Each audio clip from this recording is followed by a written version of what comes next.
and the Maldives, and also Andy Warhol. Wow! Today we will be learning about Henry II. Yay! Henry was born on the 5th of March 1133. Henry II had freckles, red hair and a large head. Bring me my outing hat. No! Oh, yes, my outing hat. Is this too small? What? He was often scruffily dressed and was famous for being bad-tempered. I asked for a square egg!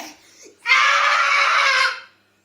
Henry II of England, also known as Henry II of Curtmantle, was also Count of Anjou, Count of Maine, Duke of Normandy, Duke of Aquitaine, Duke of Gascony, Count of Nantes, Lord of Ireland, and also at times controlled Wales, Scotland and Western France. I am Sebastian of Snail, and no other titles. Henry was son of Geoffrey V and Empress Matilda. He married Eleanor of Aquitaine in 1153.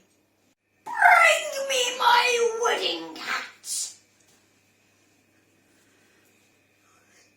Does no hat fit in this blasted kingdom? I, Eleanor of Aquitaine, take you, Henry II, as my awfully wedded husband. 1153 would prove to be a decisive year in Henry's life. He set sail in winter storms to invade England. Lovely day to go invade England, lads. Oh, yeah, this weather's like the best weather I've ever encountered on my boating trips. Wow! Oh, looks like there's a storm coming, lads. Oh, oh, oh, oh no.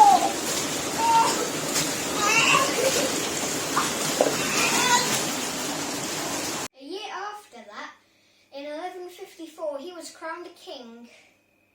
Bring me my crown.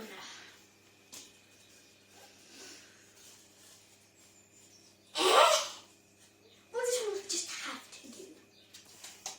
Henry had 8 children, 3 daughters and 5 sons, which one of them sadly died at only 2 years old. His children included the future kings Richard and John. He had other children outside of his marriage. Another child has been born today, sire. Joy! How many is that now? Send my condolences. Henry introduced his illegitimate son Geoffrey to the royal nursery. Eleanor, this is my son Geoffrey. He shall go in the royal nursery with all my other children. His wife Eleanor was furious and deeply insulted. I think that went rather well. This resulted in a rift between the couple, which was steadying over time. They spoke Norman French, but Henry was intelligent and well educated. English people seem so alien to me. They should be ruled by Norman French overlords. That's me. He spoke Latin fluently, which was the language of well-educated people at the time. All documents and laws were written in Latin.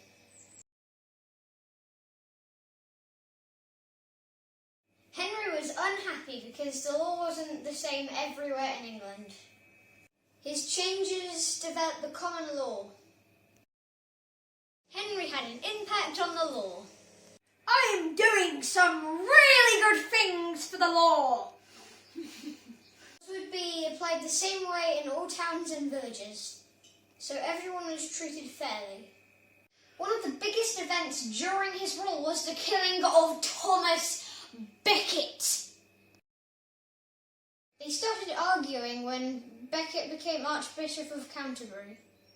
Henry II got so upset because Becket wanted people in the church who were naughty to only be tried in a church court. This would result in the king not being able to imprison or put down the criminous clerks. Henry was furious. He demanded money from his past job. Will someone rid me of this troublesome priest? Nobody really knows if Henry meant for the knights to go kill Becket. It's just that he sounded so angry that they just thought that they would go do the deed.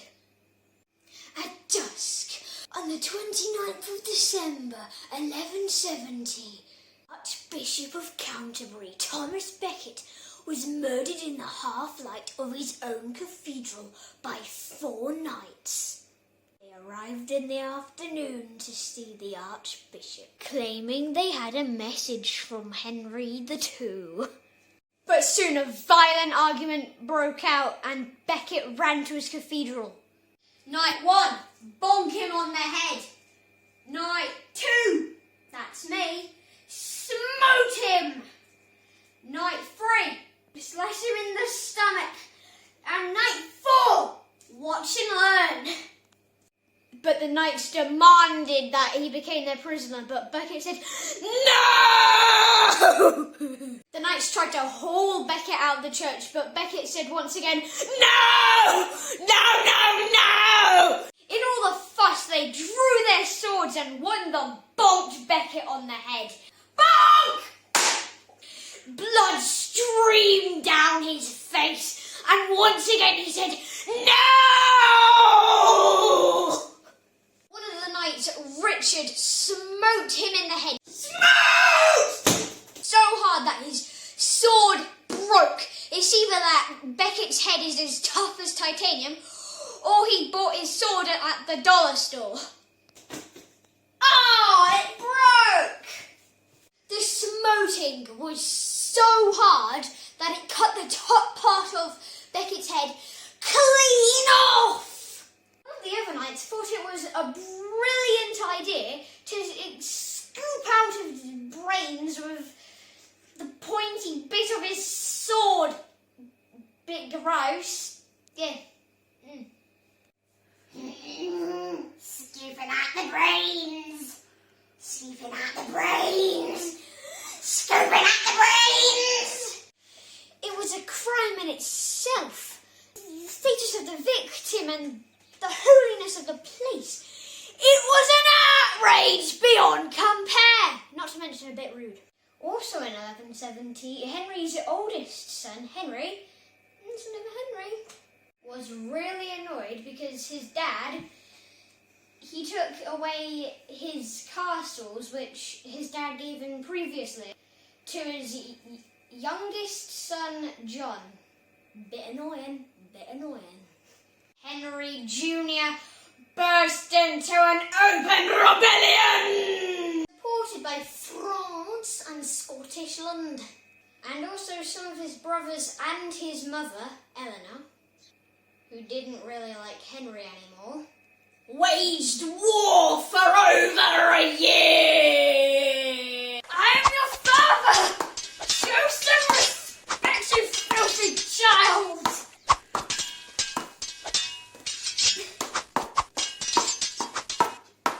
Nay! Henry II defeated this rebellion to reclaim his overlordness and its shippers.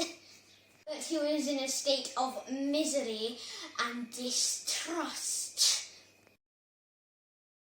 His own family has turned against him, apart from his youngest son, John. The rest of his family could never, ever be trusted again. He died on the 6th of July, 1189.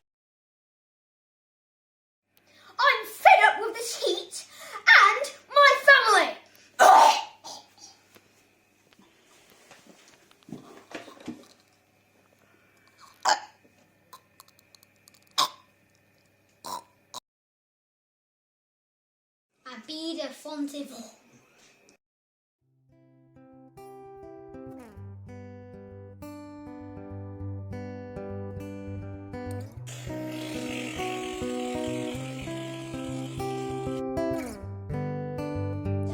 It wasn't.